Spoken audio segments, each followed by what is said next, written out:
Hello everyone, মোৰ চেনেলৰ আন এটি ভিডিঅ'লৈ আপোনালোক সকলোকে পুনৰবাৰ স্বাগতম জনাইছো।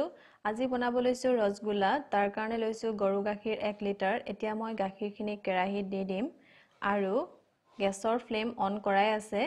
গাখীৰখিনি হাই ফ্লেমত উতলাই লম আৰু উতলাওতে চাব লাগিব যাতে গাখীৰৰ মাখন গাখীৰৰ ওপৰত নপৰে। তাৰ কাৰণে মই হেতাৰে লৰাই গাখীৰখিনি উতলাই লৈছো। আৰু এতিয়া গাখীৰৰ উতল আহি গৈছে, গেছৰ ফ্লেমটো অফ কৰি দিম। এতিয়া আমি গাখীৰখিনি ফটাই ল'ব লাগিব। তাৰ কাৰণে আমি ভিনেগাৰো ল'ব পাৰোঁ। মই নেমু ৰস ব্যৱহাৰ কৰিছোঁ। প্ৰথমতে মই নেমু এফাল চেপি পানীৰ লগত মিহলাই লৈছিলোঁ আৰু এতিয়া মই দি দিছোঁ। হেতাৰে লৰাই চাম।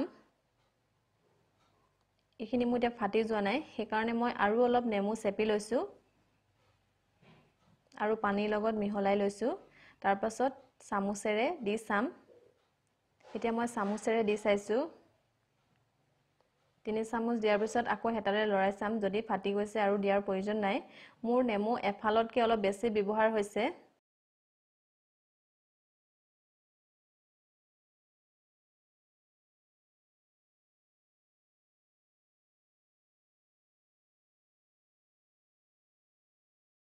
এতিয়া চানাখিনি এখন গামোচালৈ ট্ৰান্সফাৰ কৰি লৈছোঁ আৰু তলত এখন হেতা পাৰি লৈছোঁ। এতিয়া চানাখিনি ভালদৰে ধুব লাগিব যাতে নেমুৰ টেঙা ভাৱটো অলপো নাথাকে। মই কেইবামাগো পানী ব্যৱহাৰ কৰিছোঁ।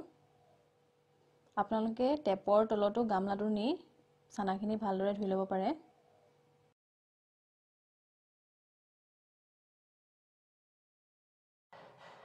এতিয়া এইখিনি ধোৱা হৈ গৈছে আৰু চানাত যাতে পানী থাকি নাযায় সেইকাৰণে আমি চানাখিনি এনেদৰে চেপি ল'ব লাগিব।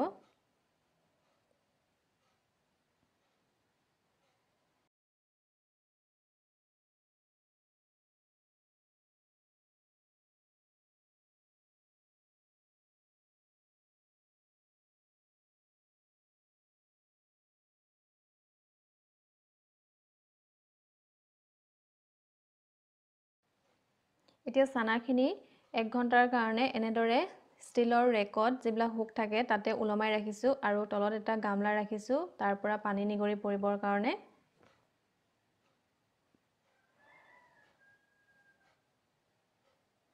এতিয়া চানাখিনি 1 ঘণ্টাৰ পাছত এখন ষ্টিলৰ থাললৈ ট্ৰান্সফাৰ কৰি লৈছোঁ। এতিয়া চানাখিনি খুব ভালদৰে আমি মঠিব লাগিব। ৰসগোল্লা ভাল হ'বৰ কাৰণে এইখিনি ভালদৰে মঠাটো দৰকাৰী হয়। চানা মঠিবৰ কাৰণে কৰ্ণফ্ল'ৰ ব্যৱহাৰ কৰিব পাৰি, নহ'লে ময়দা ব্যৱহাৰ কৰিলেও হয়। মই কৰ্ণফ্ল'ৰ ব্যৱহাৰ কৰিছোঁ।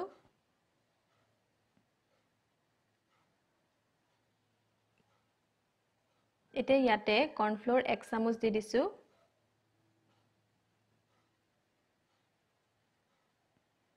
আৰু হাতৰ তলুৱাৰে ভালদৰে এইখিনি 7 পৰা 8 মিনিট সময়ৰ কাৰণে মঠি ল'ম।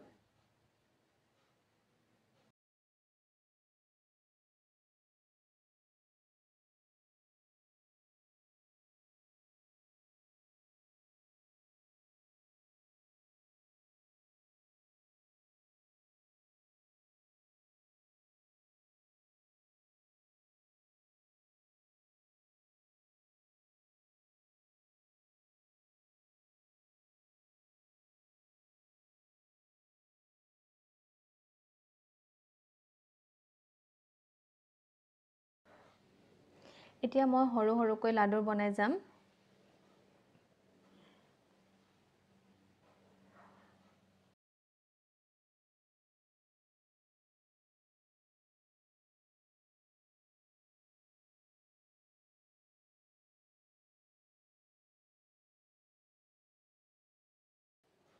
এইখিনি এতিয়া মোৰ লাডু বনোৱা হৈ গৈছে। মোৰ 11টা ৰসগোল্লা ওলাইছে 1 লিটাৰ গাখীৰৰ পৰা।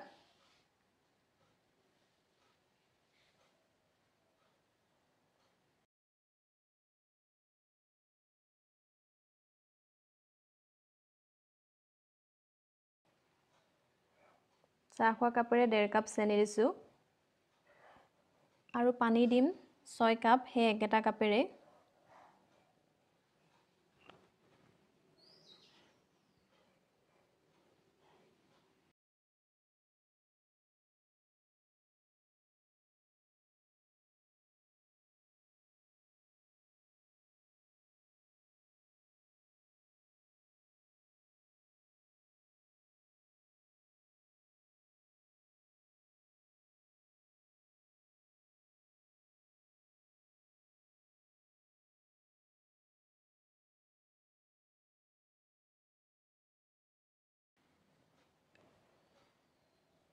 এতিয়া গেছৰ ফ্লেমটো অন কৰি দিছোঁ।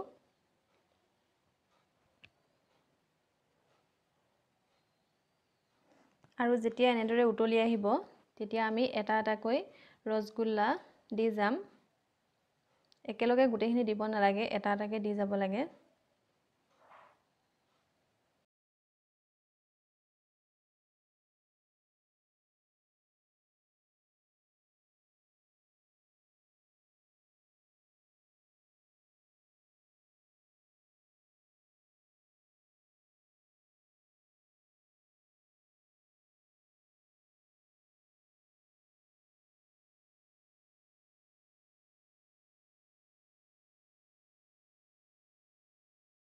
ঢাকোন লগোৱাৰ পাছত 10 পৰা 15 মিনিট হাই ফ্লেমত উতলিবৰ কাৰণে ৰাখি দিম। 10 মিনিটৰ পাছত ঢাকোন আঁতৰাই ৰসগোল্লাবিলাক এনেদৰে লুটিয়াই দিছোঁ।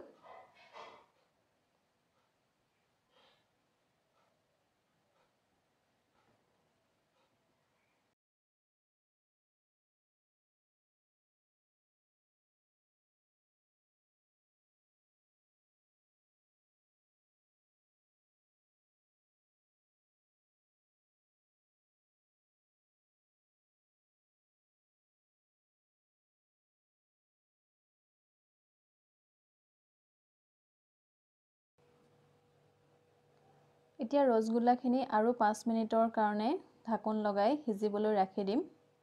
আৰু 5 মিনিটৰ পাছত দেখিলোঁ যে পানী কমি গৈছে, সেইকাৰণে এটা চচপেনত পানী গৰম কৰিলোঁ আৰু যিটো কাপত পানী লৈছিলোঁ সেই একেটা কাপৰ জোখতে আৰু 3 কাপ গৰম পানী ইয়াতে দি দিছোঁ। এতিয়া এইখিনি ঢাকোন নিদিয়াকৈ আৰু 15 মিনিট হাই ফ্লেমত উতলাই ল'ম।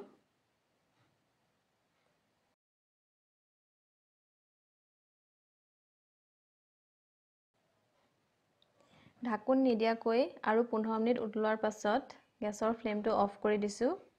ৰসগোল্লাবিলাক আগতকৈ ফুলি গৈছে আৰু ইয়াৰ চাইজটো যাতে সৰু হৈ নাযায় তাৰ কাৰণে বৰফৰ পানীত ৰসগোল্লাখিনি 2 মিনিট ডুবাই ৰাখিম।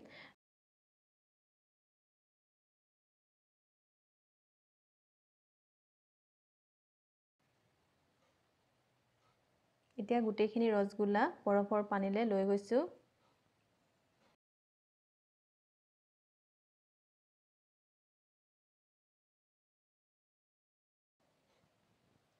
এতিয়া ৰসগোল্লাখিনি বৰফৰ পানীত 2 মিনিটমান ডুবাই ৰাখিম আৰু 2 মিনিটৰ পাছত ৰসগোল্লাখিনি অলপ চেপি আকৌ চুগাৰ চিৰাপত ৰাখি দিম। ঠাণ্ডা হ'লে আমি পৰিৱেশন কৰিব পাৰিম।